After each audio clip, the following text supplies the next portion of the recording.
On va y aller? Oui. T'es prêt, hein? Ouais.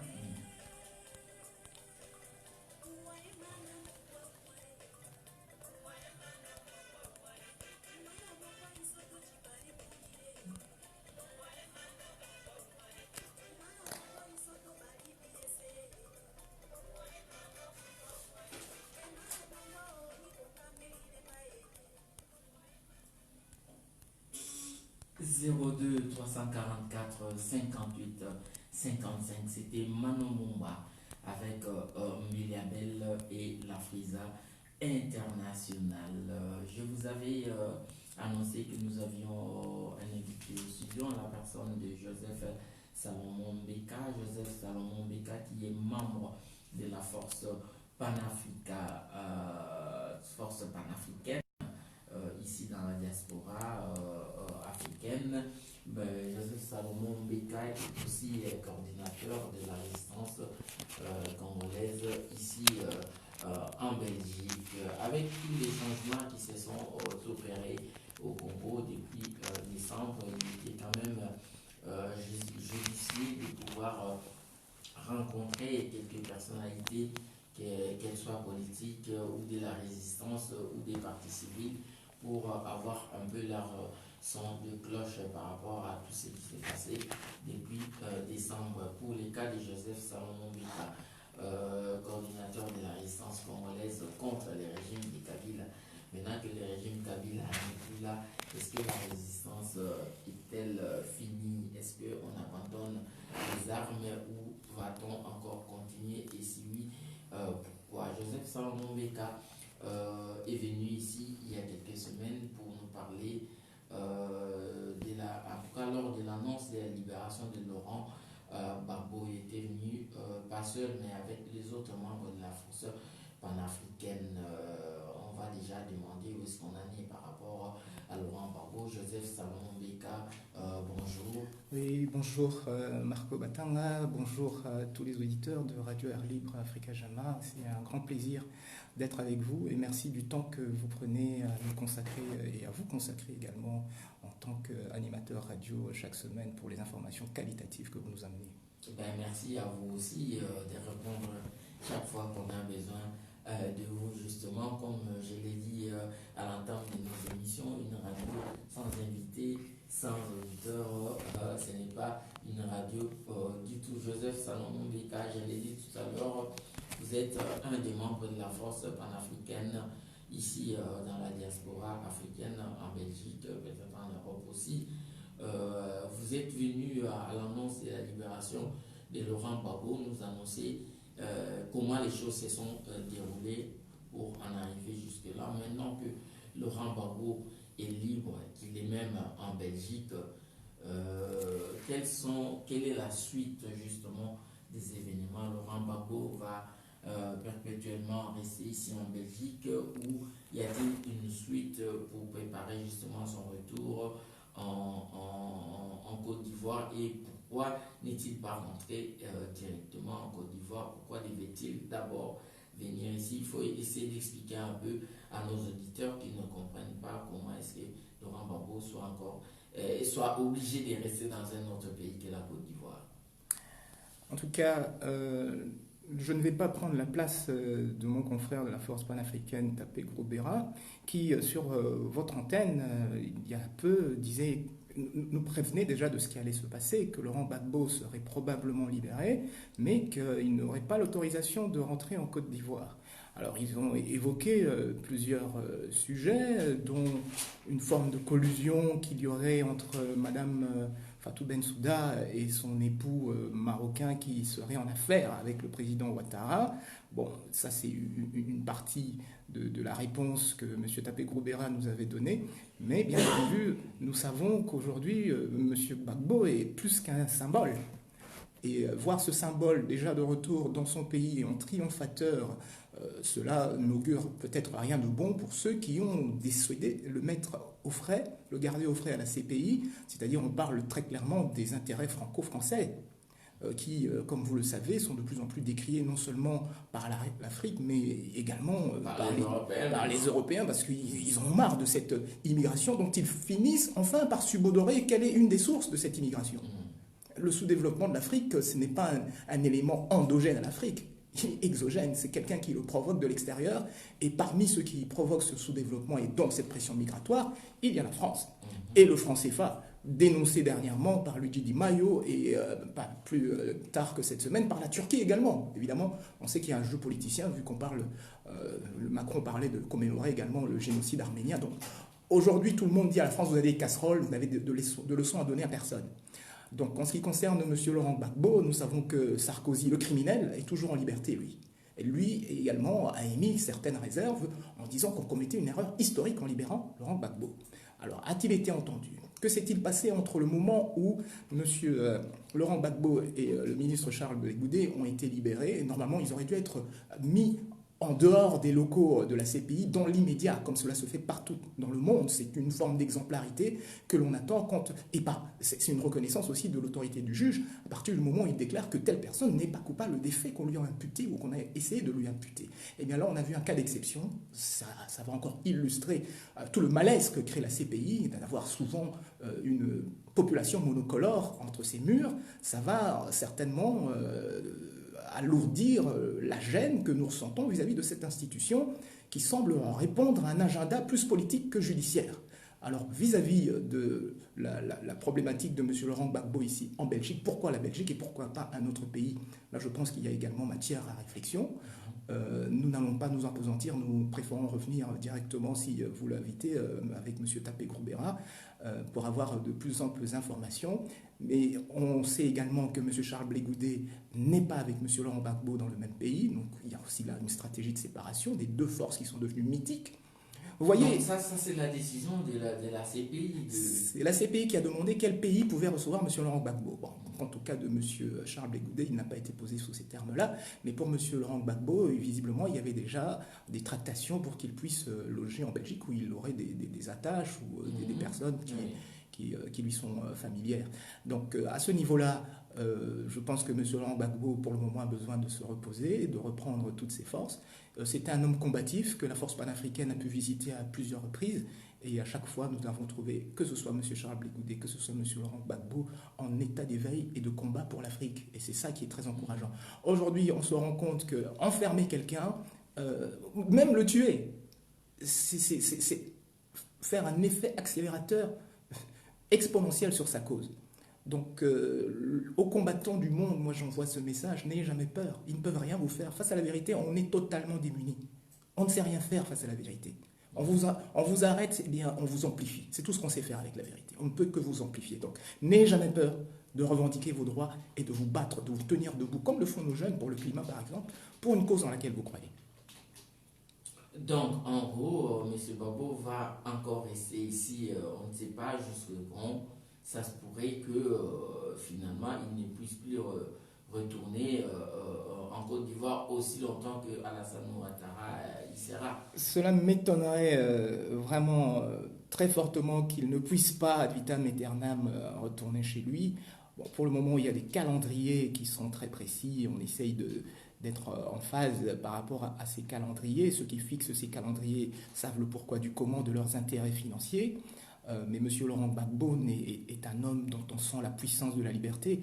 Il est évident qu'il rentrera chez lui. À quel moment, ça, nous ne le savons pas. Aujourd'hui, le motif invoqué par la CPI, c'est qu'il doit être à la disposition de la justice au cas où, puisque un appel est toujours possible par le procureur de la CPI. Donc voilà un petit peu les raisons officielles. Mais je pense que vous avez vu la liesse populaire du peuple ivoirien. Cela ne permet pas de dire qu'ils pourront trop longtemps jouer contre la véritable volonté du peuple, puisque en ce qui nous concerne, M. Laurent Gbagbo est le véritable président qui avait remporté ces élections. Et par rapport à cela, on sait que lui a demandé un recomptage qui n'a pas été accepté. Et la même France demande le recomptage au Congo. Donc voyez un petit peu à quelle sauce on aime nous manger.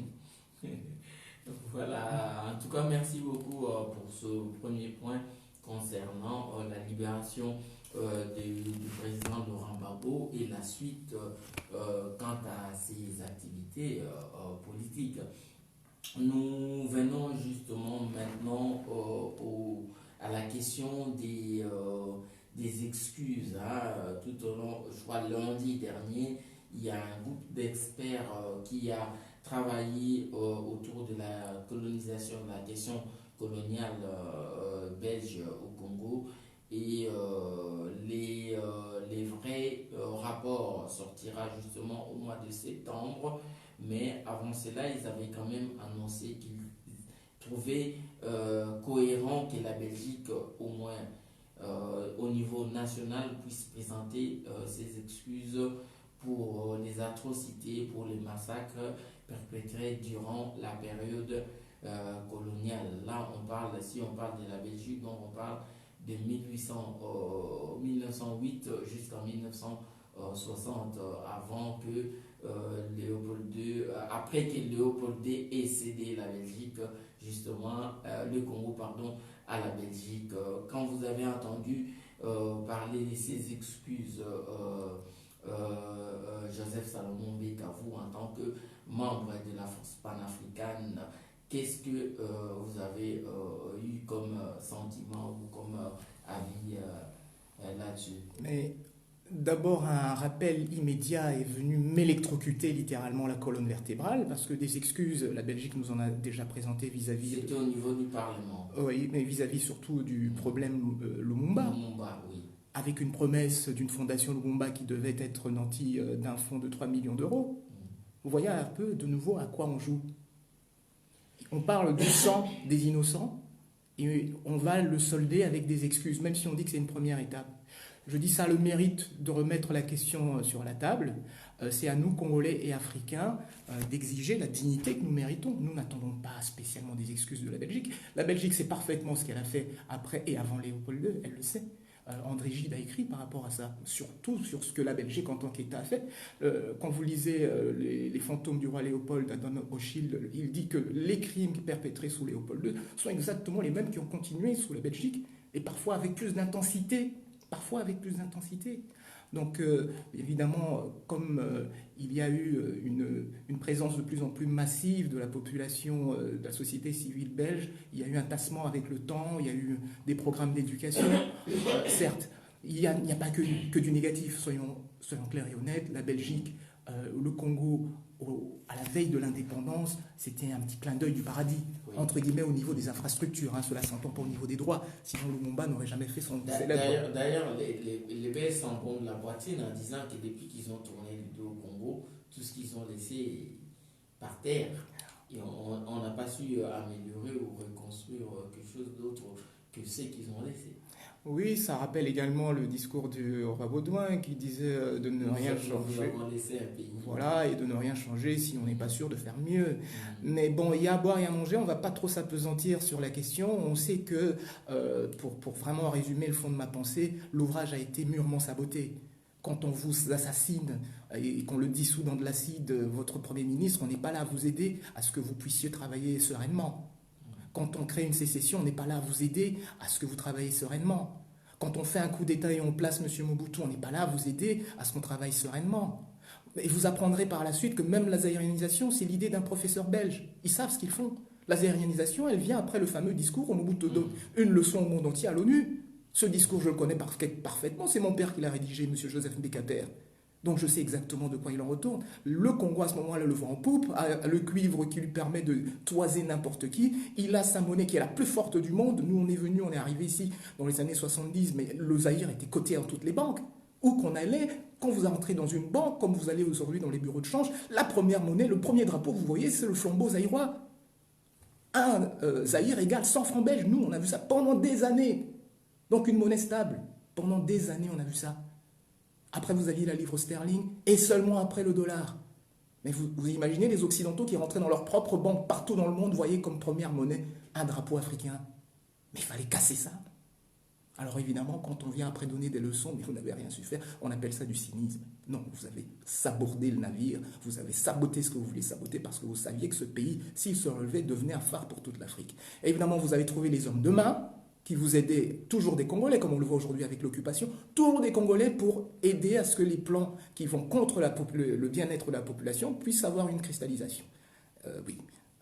Au niveau du discours des médias, c'est très facile. Mais au niveau des personnes qui sont à rien informées, c'est pas tout à fait correct ce qu'ils disent. La Belgique a fait ce qu'elle avait à faire. par pure jalousie. Et quand vous regardez comment les Africains, ou même les personnes qui se trouvent dans d'autres métropoles comme la Grande-Bretagne ou la France, quand elles viennent en Afrique, certains Britanniques surtout, ont cette réflexion assez intéressante de dire mais c'est curieux, quand on visite des anciennes colonies qui avaient été colonisées par les anglophones, on fait un semblant d'ordre.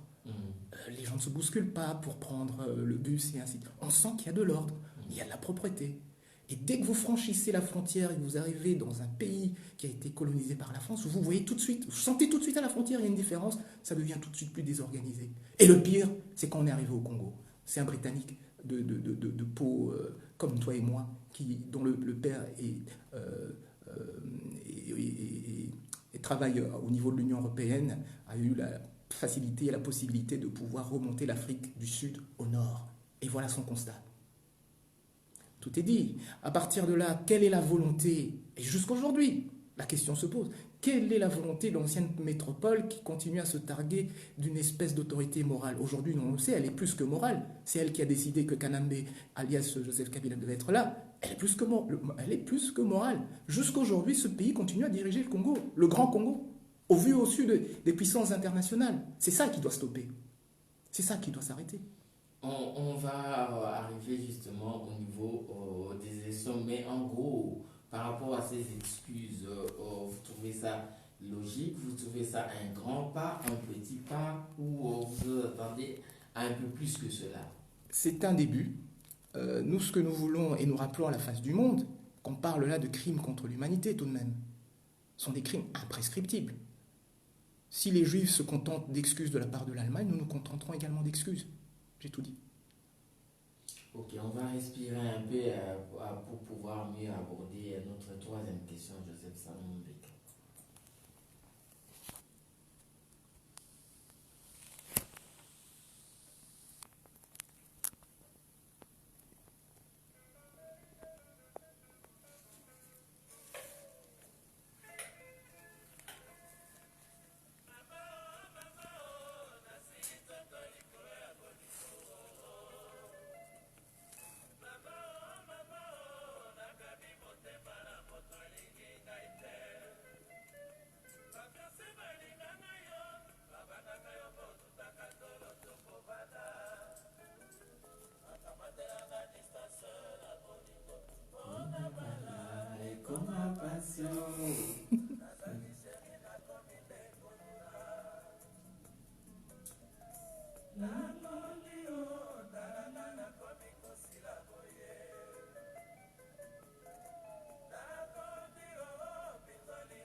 c'est bon?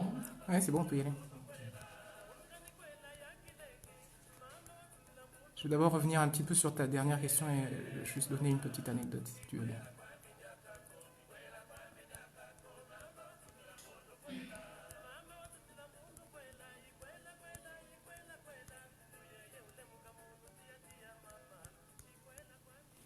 02 344 58 55, obligé d'interrompre ce vocal Bentessa sur cette chanson Naya Deka pour dire du tout-puissant OK Jazz. Nous continuons avec notre invité Joseph Salomon Mbeka. Nous avons parlé de la Côte d'Ivoire, du président Gbagbo. Nous avons parlé des excuses qui, selon un groupe d'experts belges, français, en tout cas international, a initié ou Mais par rapport à ça, si oui.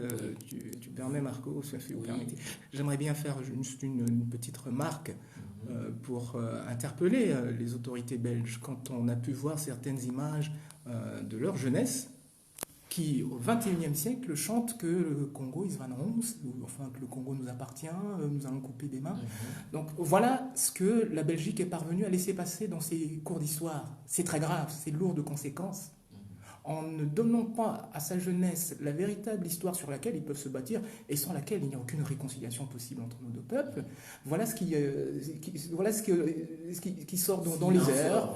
Des jeunes gens qui, après avoir été un peu éméchés par la bière, se permettent de dire des insanités que nous, Congolais, nous devons traduire en justice. Il faut garder ces images, les repérer, les traduire en justice, et si ce sont des mineurs, qu'ils aillent en correctionnel.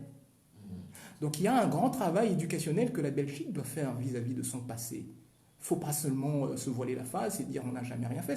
C'est la dernière génération où ce genre de discours va pouvoir tenir. Il y a encore de la résistance par rapport à ça, au niveau des hommes politiques belges, dont certains minimisent encore la portée de cette histoire. Il y en a qui estiment que, bon voilà, c'est qu'on donne déjà comme information au niveau de leur enseignement, c'est suffisant, donc il n'y a pas besoin d'aller dans les détails. Sans sanction, il n'y a pas de correction. Tant que la Belgique n'aura pas été sanctionnée pour les crimes qu'elle a commis au Congo, elle ne posera jamais la réalité de la douleur qu'elle a occasionnée vis-à-vis d'autrui. La Belgique doit avoir le profil bas quand elle parle avec le Congo, au même titre que l'Allemagne a le profil bas quand elle parle avec Israël. C'est tout.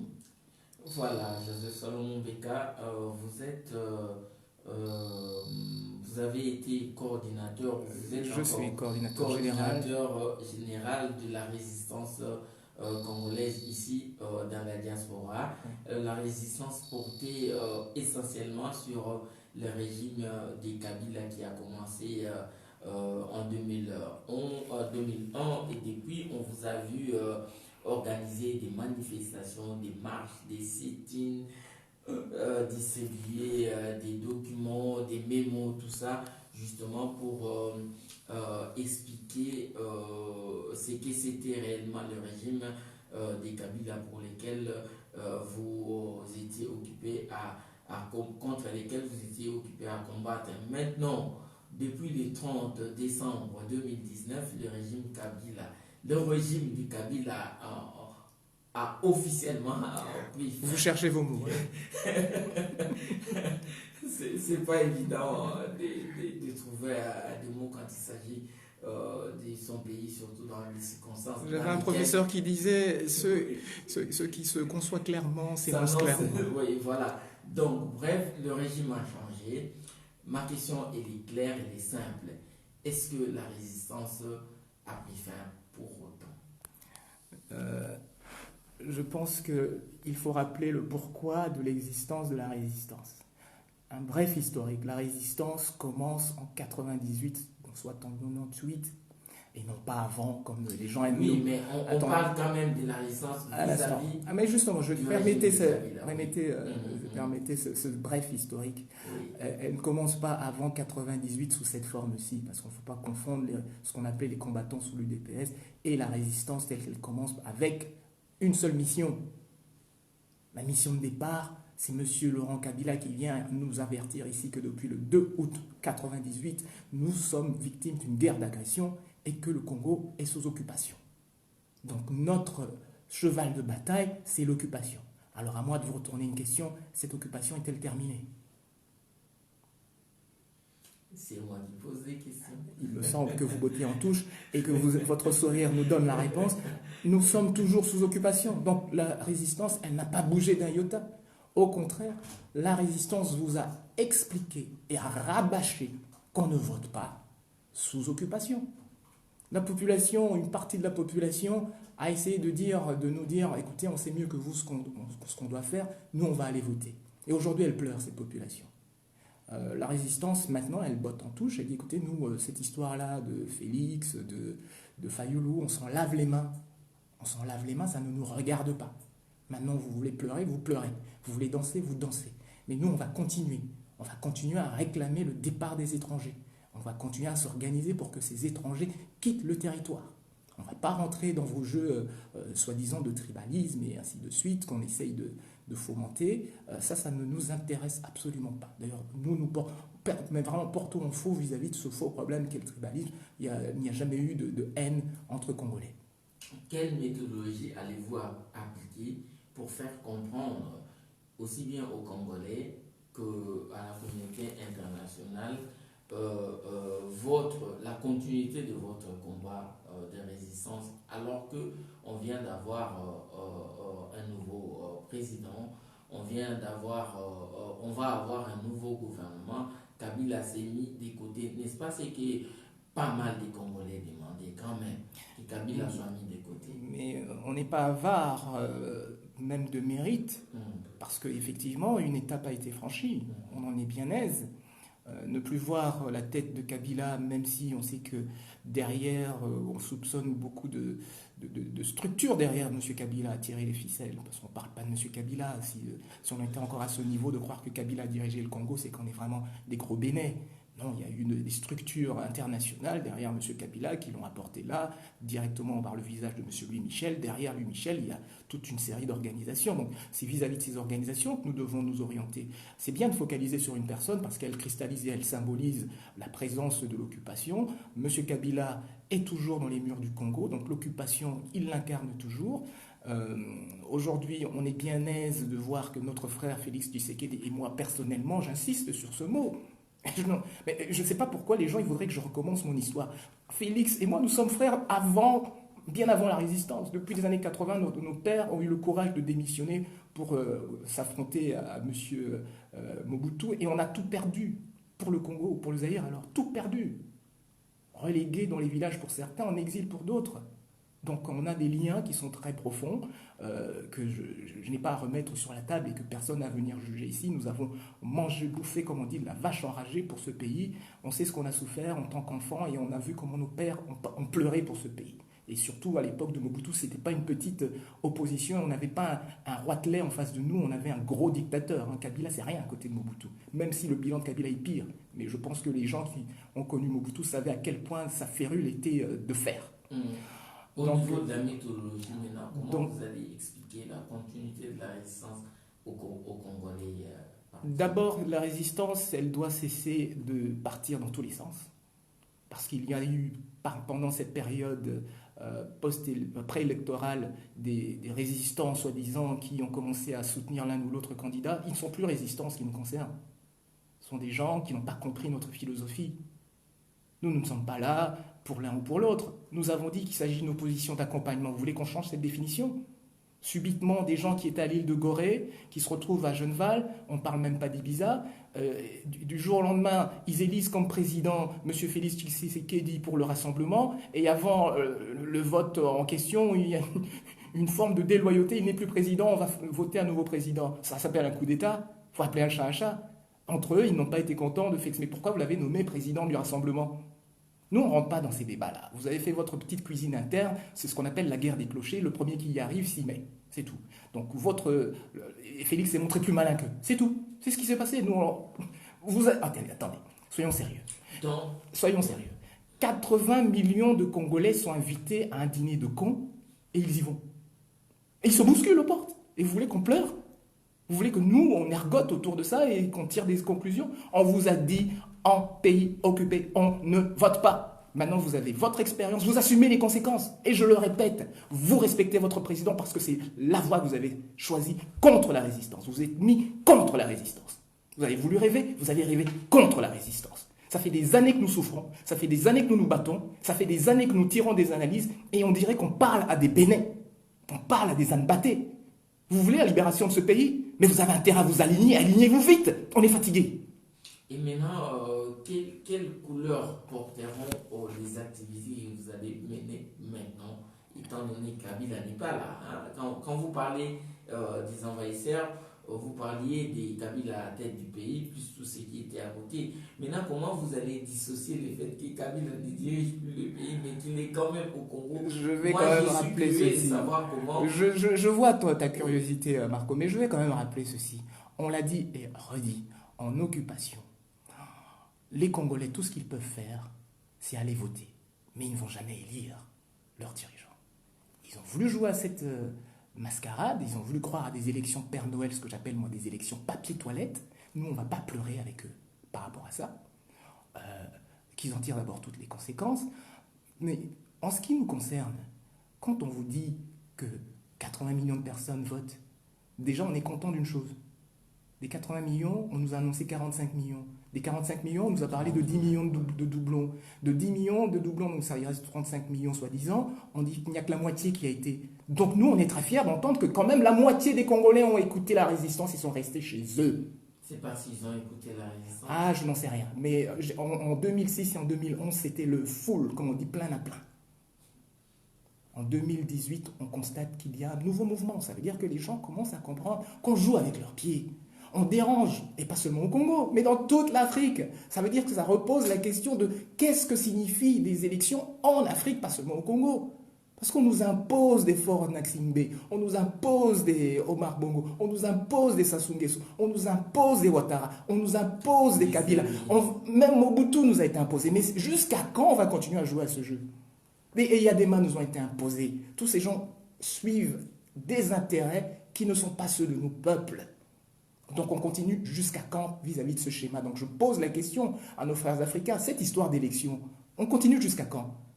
Avant que l'homme blanc n'arrive, est-ce qu'on avait des élections? Est-ce qu'on n'était pas organisé? On n'avait pas d'élections. Il y avait des élections pour certaines choses, mais pas pour nos chefs. Pour nos chefs, on avait une façon de les mettre là, par mérite, par qualité. L'homme qu'il faut à la place qu'il faut, c'est ce que nous cherchions. Nous avions nos systèmes, leur démocratie qui nous ont emmenés. Déjà ici, ils ne la respectent pas. Et pourquoi est-ce que nous, on doit être totalement, comme disait Lumumba, des colonisés mentaux pour reproduire à l'identique un modèle qui ne s'adapte pas avec nos coutumes, avec notre notion du respect et surtout avec notre notion de remplir et de répondre aux besoins de nos communautés. Parce que rappelez-vous, chez nous, le chef, il mange après tout le monde. Le chef, il mange quand le plus pauvre est l'estropié du village à manger. Est-ce qu'on a besoin de changer ce système? Est-ce qu'on a besoin de leur système d'élection? Moi, je suis en train de vous poser la question. Est-ce qu'on a besoin de cette nouvelle, avant de répondre à votre question, que je ne botte pas en touche, mais est-ce qu'on a besoin d'assister à une opposition artificielle qu'on est en train de nous créer? On oublie qu'entre Fachi et Fayoulou, mais ce sont des frères qui étaient dans le rassemblement 2 jours avant. Et aujourd'hui, il y aurait une opposition entre les deux. Mais est-ce que vous ne voyez pas qu'on est en train de vous manipuler, de fabriquer une fausse opposition qui n'a jamais dénoncé l'occupation? Et vous tous, le peuple, comme un seul homme, vous êtes derrière des gens qui ne posent pas votre véritable problème.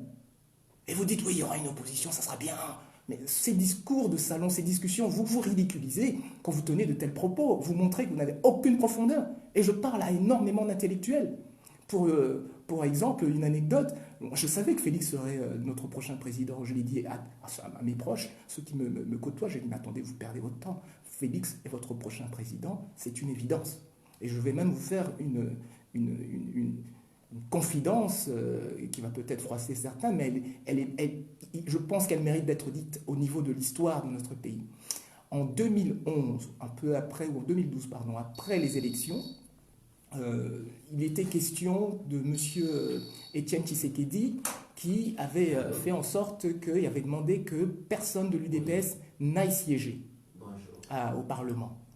Il vous souviendra qu'il y avait des éléments de l'UDPS qui voulaient absolument aller siéger, dont M. Sami Badibanga. Mais figurez-vous que j'ai appris que Félix voulait également aller siéger. À ce moment-là, on avait une forme d'autorité. Ouais, on avait une forme d'autorité à ce moment-là. J'ai demandé à ce que Félix puisse m'appeler, parce que je n'arrivais pas à le joindre. Et je n'ai jamais oublié cette conversation, uniquement parce que nous étions, je pense, au mois de février, dans ces eaux-là, en tout cas au janvier, il faisait hyper froid et j'étais dans ma cave. Donc je n'ai jamais oublié pour cela. Et dans ma cave, je parle avec Félix, je lui dis, écoute, tu ne peux pas aller siéger là-bas, et je lui explique pourquoi. Et lui, il m'explique le contraire. Il a toujours eu sa thèse, il n'a jamais bougé. Et Félix, il me dit, non, la politique de la chaise vide, je n'aime pas, et ainsi de suite. Et bien, il m'a fallu 1 heure. 1 heure, et j'ai dû peser de tout mon poids pour dire à Félix, à la fin, littéralement, de lui imposer, tu ne mets pas un pied dans ce Parlement. Tu mets un pied dans ce Parlement, tu n'as aucun avenir dans ce pays. Nous avons un auditeur en ligne pour vous. Notre frère Félix a fini par nous écouter, nous, plutôt que son ami Badibanga. Et aujourd'hui, il a un futur. Vous ne pensez pas qu'on a une petite responsabilité? 02 344 58 55. Monsieur, madame, bonjour. Oui.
Merci beaucoup.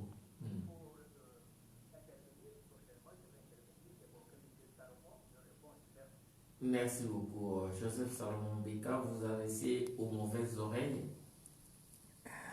Mais en tout cas, merci à notre frère et père pour sa question. J'aimerais simplement lui rappeler que quand nous passons sur ces grandes ondes internationales que sont TV5 Monde, on ne mâche jamais nos mots, à telle enseigne qu'après on ne nous invite plus. Parce qu'on aimerait avoir des gens, des Francis Calomo qui représentent on ne sait pas qui, mais eux sont invités du matin au soir dans ces chaînes-là. Et M. Katumbi qui fait un lobbying monstrueux, il a ses heures à lui sur France 24 et ainsi de suite. Et lui et sa clique. Mais nous qui parlons pour avoir une solution pérenne en ce qui concerne le bien-être de nos deux communautés, qu'elles soient africaines et européennes, on ne nous donnera jamais la parole sur ces ondes-là. Uniquement parce que nous disons la vérité, que la vérité, c'est pas ça qui les intéresse.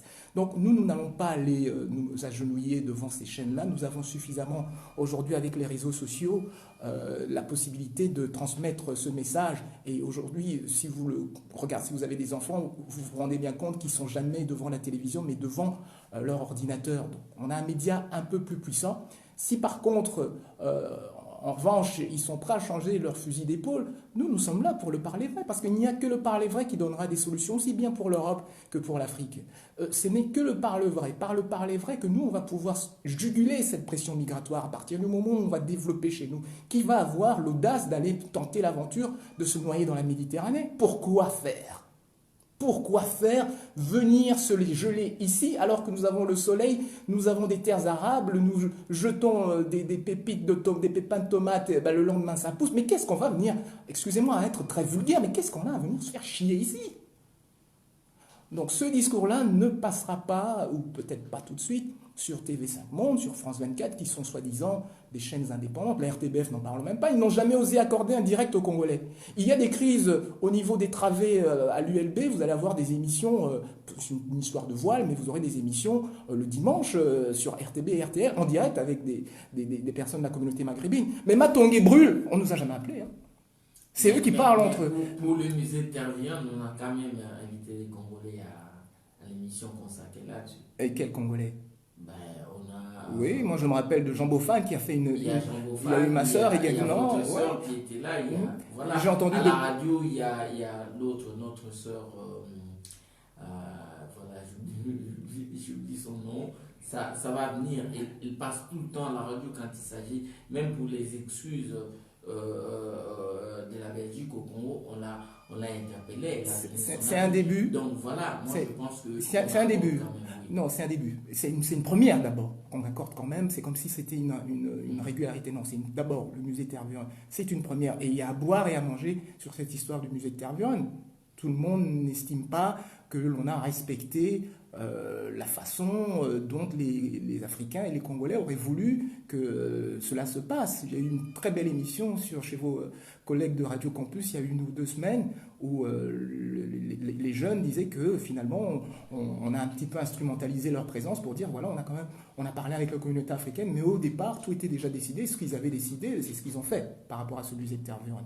Donc il y a encore à boire et à manger, il y a encore beaucoup d'efforts à faire par rapport à la façon dont on peut communiquer entre nos deux communautés. Donc vraiment pour répondre à notre auditeur, je lui dis, cher frère, nous sommes prêts à tenir ce discours partout où on nous invitera à le tenir. On ne va pas changer d'un iota parce que le problème ne peut être résolu qu'en posant les bonnes questions et en essayant d'apporter la réponse la plus honnête possible. Aujourd'hui, et je pense que nos frères occidentaux doivent le comprendre, la thématique de toujours gérer par du prix, parce que ça c'est leur spécialité, de jouer au poker du matin au soir avec la vie des gens, de gérer par du prix, par des manigances, des manœuvres, je suis caché derrière, mais j'ai mes intérêts là.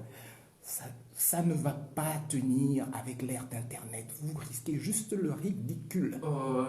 Il nous reste un petit point, mais avant, répondez quand même à ma question. Oui. Donc comment est-ce que... Comment est-ce que vous allez expliquer la continuité de vos activités au Congo? J'aimerais comprendre. Oui, ça dépend. Ça va dépendre des urgences. Mais j'aimerais que notre communauté et surtout la résistance, qu'elle comprenne que le paradigme a changé. Pendant des années, nous avons utilisé cette image parce qu'elle était très parlante, on ne vote pas en pays occupé, mais on utilisait souvent la comparaison avec Pétain et Hitler. Aujourd'hui, il est temps de faire preuve de plus de finesse, parce qu'on n'est pas tout à fait entre Pétain et Hitler au Congo. Au Congo, aujourd'hui, on a un opposant, ça aurait pu être Fayoulou, c'est Félix parce qu'il a mieux dribblé que tout le monde, c'est tout. Il a mieux dribblé que tout le monde. Ça veut dire qu'il a peut-être de meilleure qualité que tous les autres. Allez, soyons honnêtes. De vous à moi, je vais répondre. De vous à moi. Vous vous appelez Fayoulou, vous vous appelez Matungulu, vous vous appelez Bemba, vous appelez tous ces gens. Bemba, de surcroît, vous avez été en 2006, vous savez ce qui s'est passé, mais vous allez encore mettre $100 000. Il faut qu'il m'explique, Jean-Pierre, pourquoi il a mis $100 000 dans un processus qu'il connaît parfaitement. Il faut aussi qu'on m'explique les 21 candidats d'où il tire cet argent. Jusqu'à Mokia. J'aimerais que Mokia me dise où il a trouvé les $100 000. Donc j'aimerais qu'on m'explique à quoi on a joué avec ces élections. Moi, j'ai ma petite idée derrière.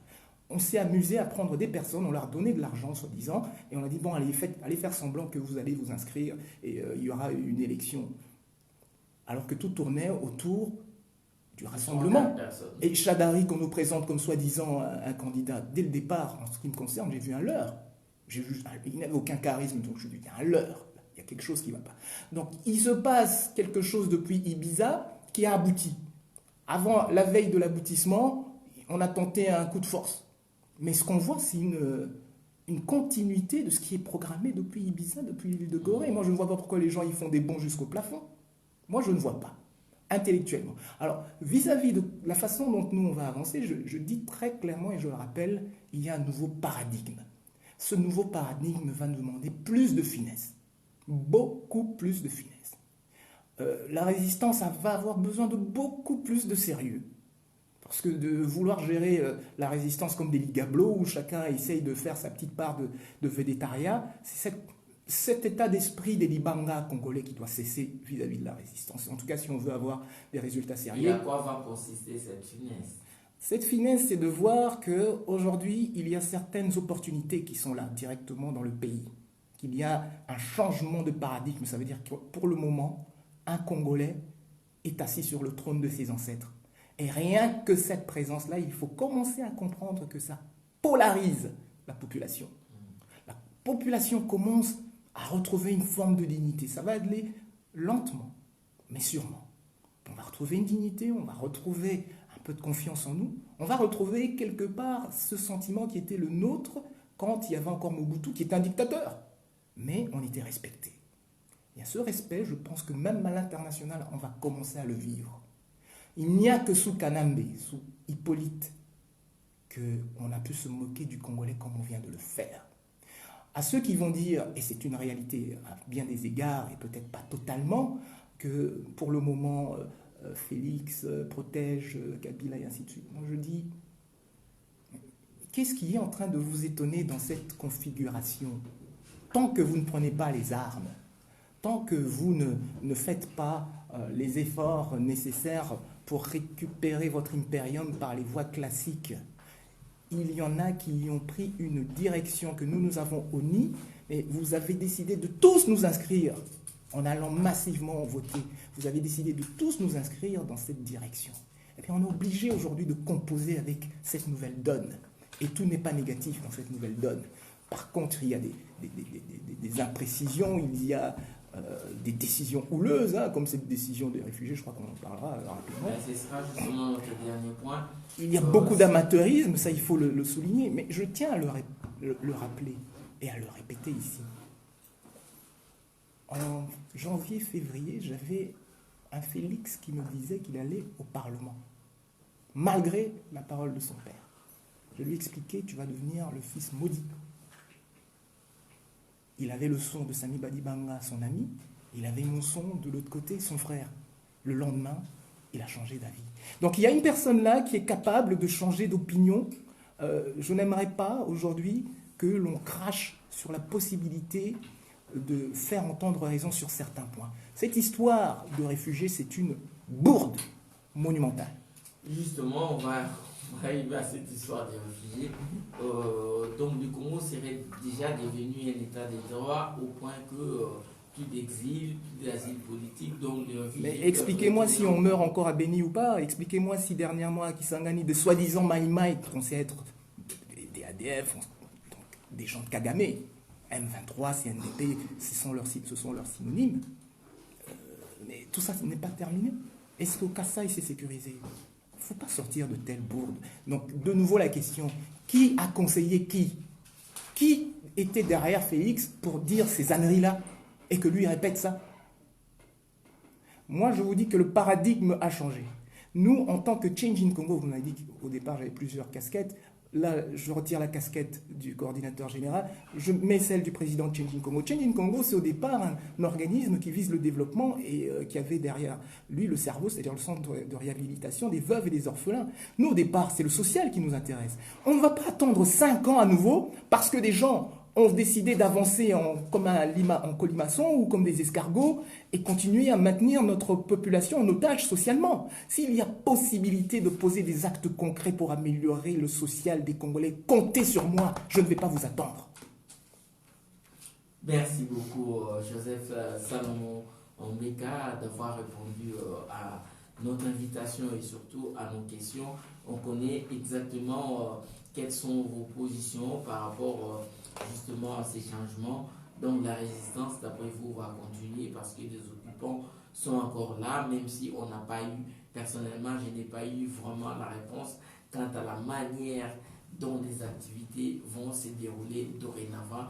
Vous avez parlé d'une certaine finesse, mais je n'ai pas senti c'est quoi cette finesse, mais on va vous attendre dans le chat. Peut-être qu'à ce moment-là, on verra quelle est cette finesse, la nouvelle que vous allez ajouter dans votre méthodologie. Peut-être un dernier mot, M. Joseph Salomon. Libération et développement. C'est là où vous verrez cette finesse. Libération, développement. La dignité sera la conséquence. Merci beaucoup. C'est moi qui vous remercie.